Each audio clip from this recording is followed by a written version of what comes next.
வாரியார் அப்படி தரையில உட்கார்ந்துருப்பாரு. அப்படி தரையில உட்கார்ந்திருக்க வாரியாருடைய மடியில் முருகன் உட்கார்ந்திருக்கிற மாதிரி ஒரு படம். வாரியார் சொன்னாரா, இல்ல நீங்க தப்பா சொல்றீங்க. ஒருவேளை நான் அந்த ரயில்ல போயிருந்தேன்னா இத்தனை ஆயிரம் உயிர்கள் போயிருக்காது.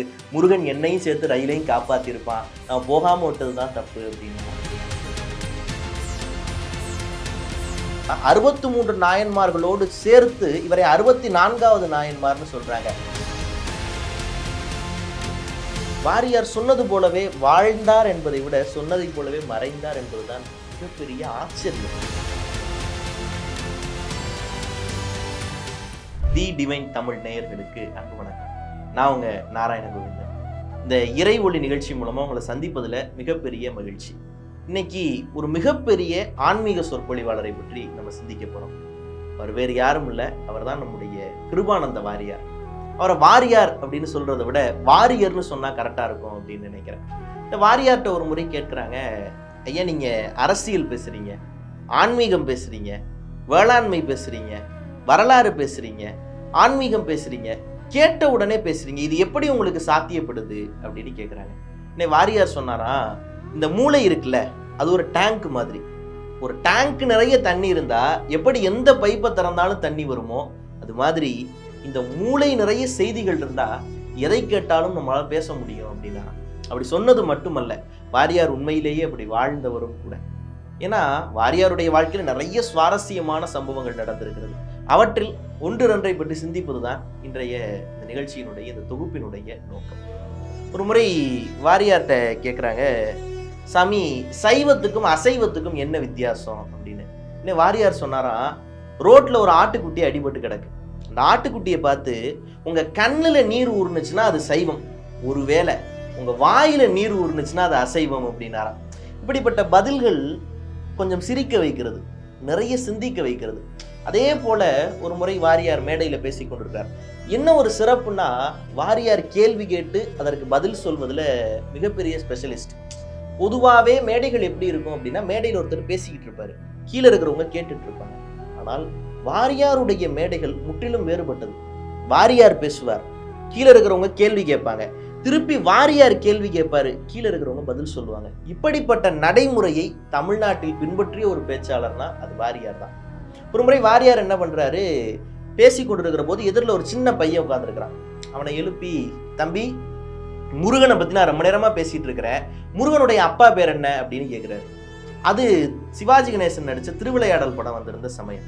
உடனே அந்த பையன் என்ன சொன்னானே, எந்திரிச்சு, இது தெரியாதா சாமி சிவாஜி அப்படின்னானா. எல்லாரும் சிரிக்கிறாங்க. ஏன்னா அந்த பையன் முருகனோட அப்பா யாருன்னு தெரியாம சிவாஜின்னு சொல்றான் அப்படின்னு.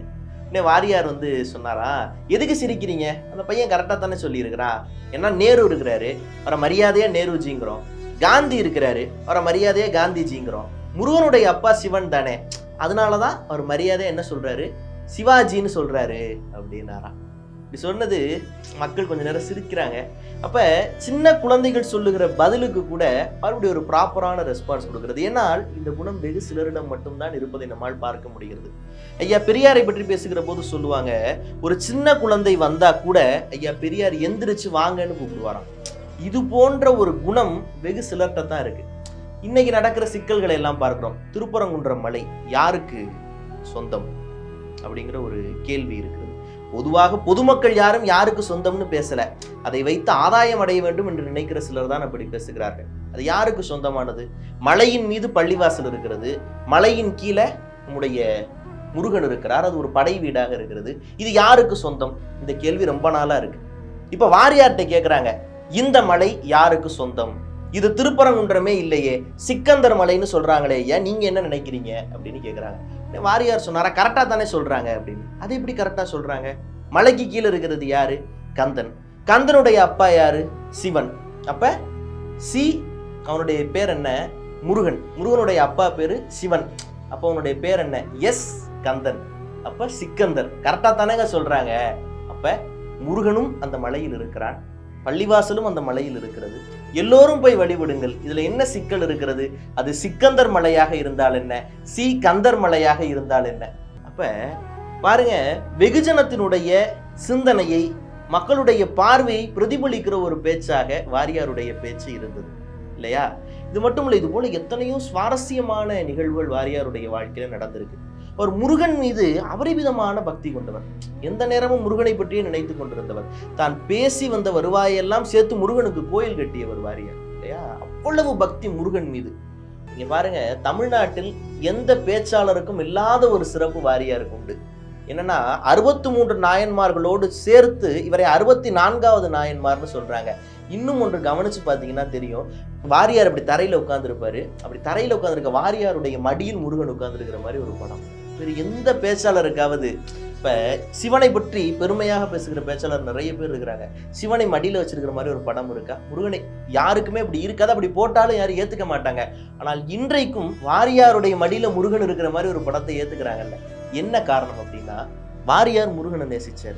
அதை விட அதிகமா முருகன் வாரியாரை நேசிச்சார். அப்படி என்ன பண்ணிட்டாரு நேசிச்சு அப்படின்னா, ஒரு முறை வாரியார் ஒரு மேடையில பேசி விட்டு செல்கிறார். அவர் செல்ல வேண்டிய ரயில், அந்த ரயிலுடைய நேரத்துக்கு அவரால் போக முடியல. ரயில் கிளம்பிடுது. அந்த ரயிலில் அவரால் பயணம் செய்ய முடியவில்லை. அப்ப என்ன பண்றது அப்படின்னா, மறுநாள் தான் கிளம்பணும் அப்படிங்கிற சூழ்நிலை. அப்ப வந்துடுறாங்க, இரவு தூங்குறாரு. மறுநாள் காலை செய்தித்தாள்களில் வாரியார் செல்லவிருந்த ரயில் இருக்குல்ல, அந்த ரயில் விபத்தாயிருச்சு அப்படிங்கிற செய்தி வந்திருக்கு. இப்ப எல்லாரும் வந்து சொன்னாங்களாம், பாத்தீங்களா ஐயா, முருகன் உங்களை காப்பாத்திட்டாரு, எல்லாம் நல்லதுக்கு தான், முருகன் உங்க மேல இருந்த பாசத்துல தான் உங்களை போடாம பண்ணிட்டாரு அப்படின்னாராம். வாரியார் சொன்னாரா, இல்ல நீங்க தப்பா சொல்றீங்க, ஒருவேளை நான் அந்த ரயில்ல போயிருந்தேன்னா இத்தனை ஆயிரம் உயிர்கள் போயிருக்காது, முருகன் என்னையும் சேர்த்து ரயிலையும் காப்பாத்திருப்பான், நான் போகாம விட்டதுதான் தப்பு அப்படின்னாராம். பாருங்க, இது எப்படிப்பட்ட ஒரு நிகழ்வு பாருங்க. இது மட்டும் அல்ல, வாரியாருடைய வாழ்க்கையில் அவருக்கு இருந்த ஒரு மிகப்பெரிய ஆசை என்ன அப்படின்னா, அவர் சொல்லுகிறார், நான் இறக்குற போது முருகன் மயில் மீது வந்து என்னை தூக்கி கொண்டு போவான், அப்படி கூட்டி கொண்டு போவான் அப்படிங்கிறார். அப்ப இது நடந்துச்சா அப்படின்னா உண்மையாவே நடந்தது. ஏன்னால் வெகு சிலர் மட்டும்தான் தங்களுடைய இறப்பு எப்படி இருக்க போகிறது என்பதை கணிப்பார்கள் இல்லையா? அப்படி கணித்தவர் வாரியார். என்ன பண்றார், வெளிநாட்டில் பேசி முடித்து விட்டு விமானத்தில் பறந்து வந்து கொண்டிருக்கிறார். அந்த விமானம் சென்னையை நெருங்க போகிறது. இப்போ திருப்பதிக்கு மேலே இந்த விமானம் பறந்து கொண்டிருக்கிறது.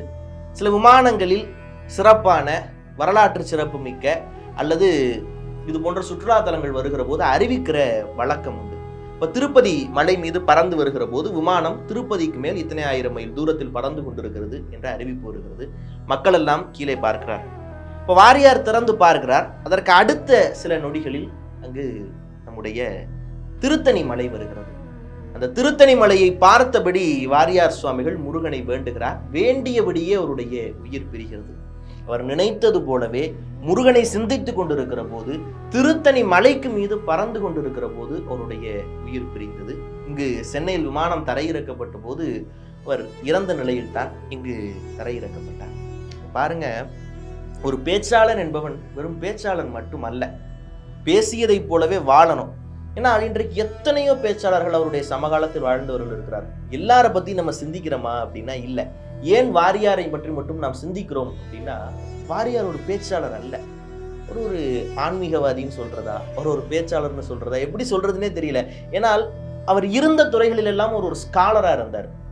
இதெல்லாம் கடந்து ஒரு மிகப்பெரிய மனிதநேயவாதியாக இருந்தார், மிகப்பெரிய ஆன்மீகவாதியாக இருந்தார். இப்படி அவரை பற்றி நிறைய பேசிக்கொண்டே போகலாம். வாரியார் சொன்னது போலவே வாழ்ந்தார் என்பதை விட சொன்னதை போலவே மறைந்தார் என்பதுதான் மிகப்பெரிய ஆச்சரியம். எல்லோருக்கும் இது கிடைத்து விடாது. இன்றைக்கும் பாருங்கள், ஆன்மீக பேச்சாளர், இது ஒரு மிகப்பெரிய சிறப்பு என்னன்னா, இன்றைக்கும் கவிஞராக வேண்டும் என்று நினைப்பவர்கள் எல்லாம் கண்ணதாசனுடைய தாக்கம் இருக்கிறது. இன்றைக்கும் ஒரு ஆன்மீக சொற்பொழிவாளர் ஆக வேண்டும் என்று நினைப்பவர்களிடம் எல்லாம் வாரியாருடைய தாக்கம் இருக்கிறது. தவிர்க்கவே முடியாது. இன்னும் சொல்லணும்னா, வாரியார் சொன்ன பல செய்திகள் தான் இன்றைக்கும் மேடைகளில் சொல்லப்படுகிறது. ஏன்னால் அவர் சொன்ன செய்திகளை கடந்து சொல்வதற்கு எதுவுமே இல்லை. அது திருப்புகழாக இருந்தாலும் சரி, திருவாசமாக இருந்தாலும் சரி, வள்ளலாராக இருந்தாலும் சரி, வள்ளுவராக இருந்தாலும் சரி, அவர் எல்லா செய்திகளையும் சொல்லிவிட்டு போயிட்டார். ஒரு மிகப்பெரிய ஸ்காலர் இல்லையா? ஆன்மீகத்தையும் சரி, அறிவியலையும் சரி, அரசியல் எல்லாவற்றிலும் ஆகச்சிறந்த கருத்துக்களை அவர் தெரிவித்திருக்கிறார். அப்ப வாரியாரை பற்றி ஒரே ஒரு வார்த்தை சொல்லணும்னா என்ன சொல்லலாம் அப்படின்னா, வாரியார் ஒரு வாரியர் தான். நன்றி.